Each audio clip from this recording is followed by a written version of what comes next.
자, 여러분들 안녕하세요. 저번 시간에 선생님이 그 실습에 대한 강의를 올리면서 이제 등교 계약이 이루어지는 줄 알았는데 또 일주일 연기되어서 다시 온라인 수업을 시작하게 되었습니다. 우선은 이 수업은 간단히 링크만 열어서 여러분들이 확인해도 수강 완료는 되고요. 대신 이제 문제풀이를 필요로 하는 친구들을 위한 강의라고 할 수 있겠습니다. 자, 교과서 83페이지고요. 평면 벡터의 그 중단원 마무리의 표준 수준에 해당되는 문제풀이입니다. 자, 5번부터 같이 보도록 할게요. 자, 지금 보면은 오른쪽에 그 정육각형으로 그림이 나와 있고, 그 다음에 꼭지점별로 시점과 종점을 구성해서 벡터를 만들었습니다. 이때 소문자 A, B, C에 대해 자 이렇게 자 요 형태의 그 연산의 벡터와 일치하는 것을 한번 다 골라보래요. 어떻게 할 거냐면은 우선은 마이너스 B 벡터로 한번 생각해 볼게요. 마이너스 B 벡터. 그럼 어떻게 될까요? 이렇게 되겠죠. 마이너스 B 벡터는. 그렇죠? 그 다음에 마이너스 C 벡터는 이렇게 되겠죠. 요게 마이너스 C 벡터예요. A 벡터는 여기 있죠. 근데 이것들을 결국 더한 게 요 연산과 이제 일치하는 거니까 결국 어떻게 돼요? 이 B 벡터가 되겠죠. 그죠? 마이너스 B 벡터 더하기 마이너스 C 벡터 더하기 A 벡터. 왜냐면 그 벡터의 덧셈에 대해서는 교환 법칙이 성립하니까 요것과 요것을 덧셈에 대해 교환한다면은 이렇게 되겠죠. 이렇게요. 그 연산을 지금 해서 이 B 벡터가 나왔어요. 그러면 이 벡터와 이제 같은 것을 골라보래요. 여기 바로 나와 있네요. 요것들은 안 되고요.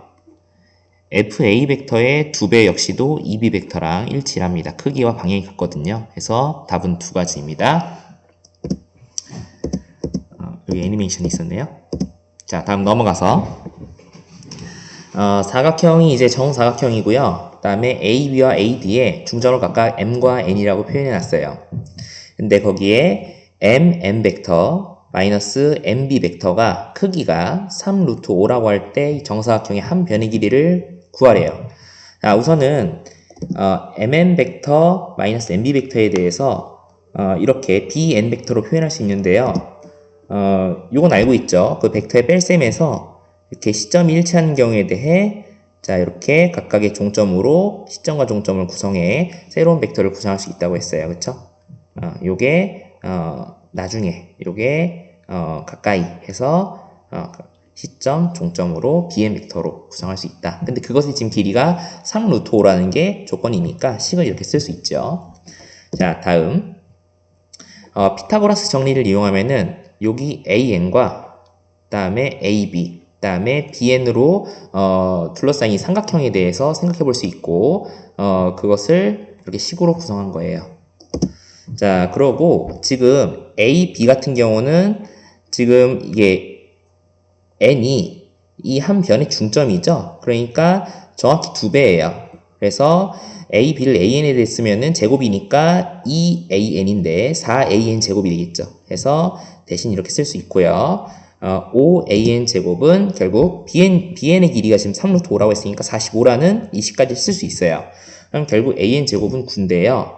거기에 이제 AN은 길이니까 제곱근인 양의 제곱근인 3을 만족시켜야 돼요. 거기에 우리는 구하고자 하는 것이 정사각형의 한 변의 길이니까 2배를 한 6이 답이 되겠네요. 자, 넘어가서 자, 사각형 ABCD에 대해 점 5와 함께 벡터에 대한 연산식 등호식이 나와 있어요. 이때 ABCD가 어떠한 사각형인지 한번 말해보라고 하네요. 어떻게 할 거냐면요. 지금 이 주어진 식이죠. 여기에서 적당히 이항을 해요. 자, 이렇게 OB를 우변에 있던 것을 좌변에 또 OC를 좌변에 있었던 것을 우변에 하면은 이렇게 이제 표현이 되겠죠. 그럼 얘로 이제 알 수 있는 게 뭐냐면요.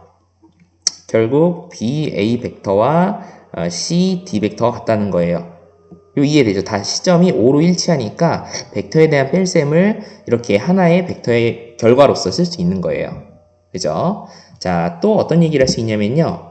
이번에는 OD를 좌변으로, 또 OC를 이번에 똑같이 좌변을 우변을 이항시킬게요. 그러면은, 요렇게 C 구성이 되는데, 얘 역시도, 자, 이렇게 쓸 수 있죠. DA 벡터와 CB 벡터가 일치한다. 이렇게요. 그럼 요 결과들을 토대로 무슨 얘기를 하고 싶냐면요.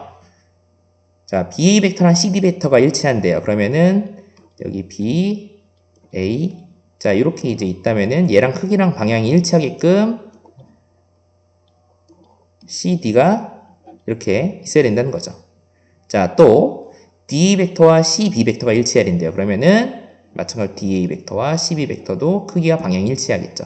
결국 뭐예요? 지금 마주보고 있는 변들끼리 크기와 그 다음에 방향이 일치하는 거예요. 각이 일치한다는 거죠. 결국 평행사변형이 되겠네요. 자, 8번에 A와 B 벡터가 X와 Y로 지금 벡터로서 표현이 되어 있고요. 이것들에 대해 M과 N을 실수배해서 X 벡터와 Y 벡터의 차를 표현할 수 있대요. 이때 M과 N의 곱을 구하라는 게 문제이죠. 어떻게 할 거냐면요. 각각 M A 벡터와 N B 벡터를 한번 표현해 보려고 해요. 자, M A 벡터는 이렇게, N B 벡터는 이렇게 표현이 돼요. 이유는요. 지금 여기 마이너스 A 벡터 얘를 이용해서 여기에 이제 마이너스 M을 똑같이 실수배를 해요. 그럼 이게 이렇게 나오고요. 그 다음에 여기 두 번째 식에서 양변에 똑같이 N을 실수배해요. 그러면은 또 이렇게 표현이 됩니다. 그럼 이것들을 어떻게 할 거냐면요. 변끼리 한번 더 해볼 거예요. 그러면은 자 이렇게 나오겠죠. 그 다음에 여기 지금 X와 Y에 대한 벡터의 개수 결정은 어떻게 한 거예요? 문자와 식에 동류한 계산하듯 간단히 했다 보면 되고요.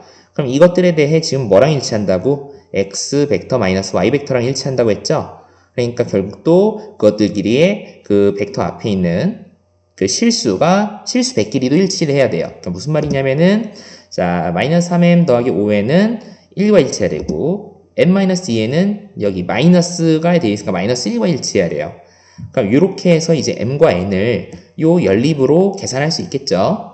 자 그렇게 해서 나온 답이고 곱을 하면은 6이 됩니다. 자 넘어가서요. 9번에 증명 문제네요.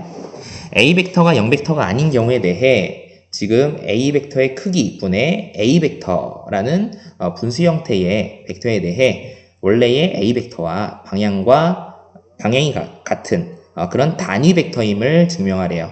자, 그럼 우리가 이제 보여야 할 게 두 가지예요. 여기 있는 A 벡터와 방향이 같아야 된다는 게 첫 번째고요. 그 다음에 단위 벡터라는 것을 또 보여야 되는 게 두 번째예요. 자, 우선은 보이기 위해서 우리가 이제 이것들을 보장받기 위해 어떤 것을 제시해야 되는지 이런 것들을 좀 알아야 돼요. 자, 우선은 방향이 같음을 좀 보장받으려면요. 요 A 벡터에 대해서 적당히 실수배로서 표현이 돼야 되는데 이 K가 뭐여야 돼요? 양의 표현이어야 돼요. 그러면 방향이 같다가 보장이 되고요. 그 다음에 이게 1번에 대한 얘기고 그 다음에 두 번째 단위 벡터는 뭐예요? 저 크기가 뭐랑 일치해야 된다? 1이랑 일치해야 된다. 벡터의 크기가 요걸 보면 이제 단위 벡터인 거예요. 자, 그래서 요게 한번 볼게요. 지금 주어진 벡터는 이렇게 쓸 수 있어요. 그쵸? 굳이 A 벡터를 이렇게 밑으로 내려 썼어요. 그래서 지금 A 벡터의 크기분의 1이라는 요 실수의 배가 된 거죠. 그럼 요게 지금 여기서 의미한 K랑 일치하는 건데요. 그게 지금 뭐라는 거예요? 0보다 크다는 거죠.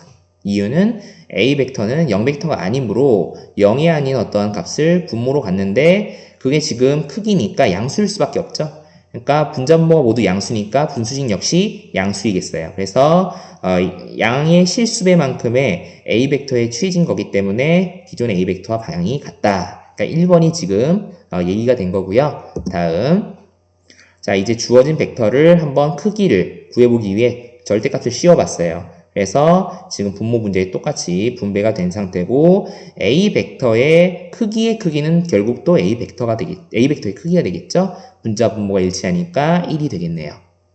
자, 크기가 1이면 요 벡터의 크기가 1이다가 지금 등호로서 성립했으니까 단위 벡터임을 증명했습니다. 그래서 된 거죠.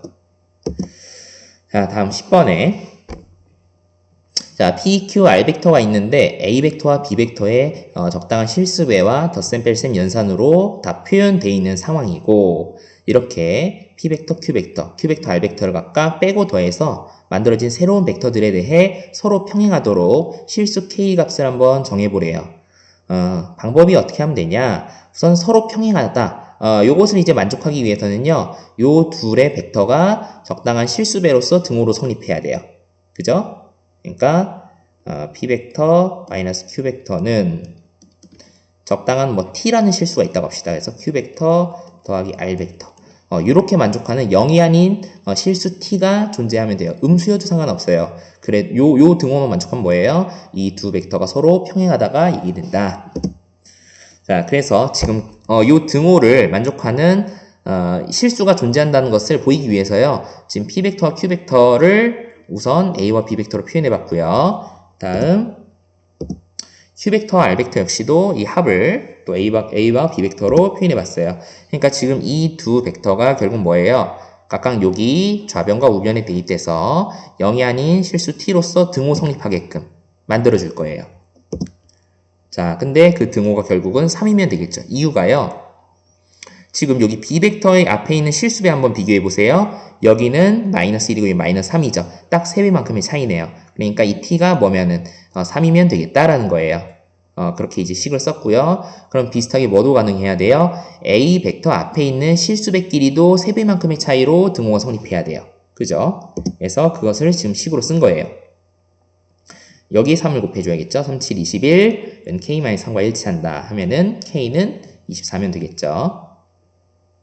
자, 넘어가서 11번 지금 삼각형이 있는데요. 이 삼각형의 꼭지점에 대해 또 시점과 종점으로 구성한 AB 벡터, AC 벡터로 지금 뭘 나타내 보래요? 요 MN 벡터를 한번 나타내 보래요. 대신 요 M과 N은 AB와 AC의 중점이네요.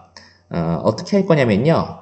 우선은 요 MN 벡터를 시점이 A로 통일하게끔 뺄셈 연산으로 표현할 수 있어요. 이렇게요. 그죠? 자, 근데 이것에 대해 AN과 AM을 이제 AB와 AC로 한번 연관지어서 표현해보면 이런 식이 되겠죠. 그죠? 그럼 끝난 거예요, 사실. 뭐 어렵지 않죠. MN 벡터를 AC와 AB로 표현했죠? 자, 이제 아마 마지막 문제인 것 같은데요. 자, 서로 다른 4점 OABC에 대해서 이렇게 OA, OB, OC를 소문자 A, B 벡터로 표현해 봤어요. 근데 이것들에 대해 또 지금 뭘 원하냐면은 이 세 점이 한 직선 위에 있도록 한번 실수 K를 정해보래요. 어떻게 하면 돼요? 자, 요거 앞에서 이제 배운 개념으로는 이 세 점이 모두 다 관여하게끔 시점과 종점을 구성한 두 개의 벡터에 대해 실수배로서 일치한다라는 등호가 존재한다면은 그럼 이제 요 세 점이 직선 위에 고정이 받을 수 있겠죠.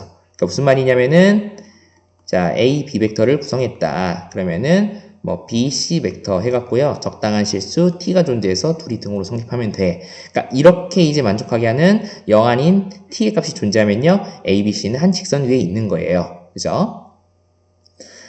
이때 A, B, C가 모두 골고루 이제 쓰였죠.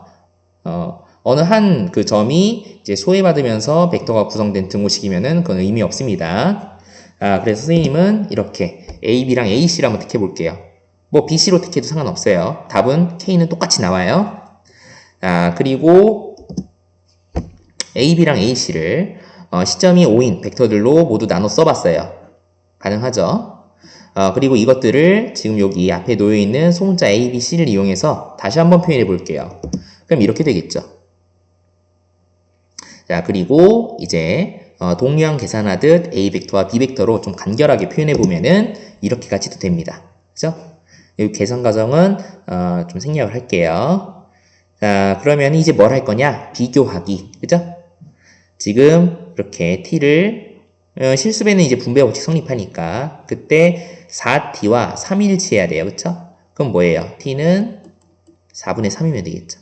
그것을 여기다 대입해서 또 분배를 해요. 그렇게 해서 뭐랑 B에 있는 실수배 1과 일치한다. 이렇게 이제 구성할 수 있는 거죠. 지금 요 식이 이제 그 최종 우리가 B 벡터에 대한 실수배의 비교입니다. 이렇게 해서 이제 K 값을 구하면요. 뭐가 돼요? 3분의 7인가요? 그쵸? 그렇게 하면은 답이 되겠습니다. 자, 이렇게 해서요. 우리가 그 표준에 해당되는 문제를 모두 풀어봤습니다. 여러분들 고생 많았고요. 다음에 이어서 선생님이 그 벡터의 그 다음 내용, 실습의 다음 내용요. 그것들을 이제 강의를 또 올릴 거예요. 그것을 또 또 봐주고 공부해주면 되겠습니다. 자, 고생 많았어요.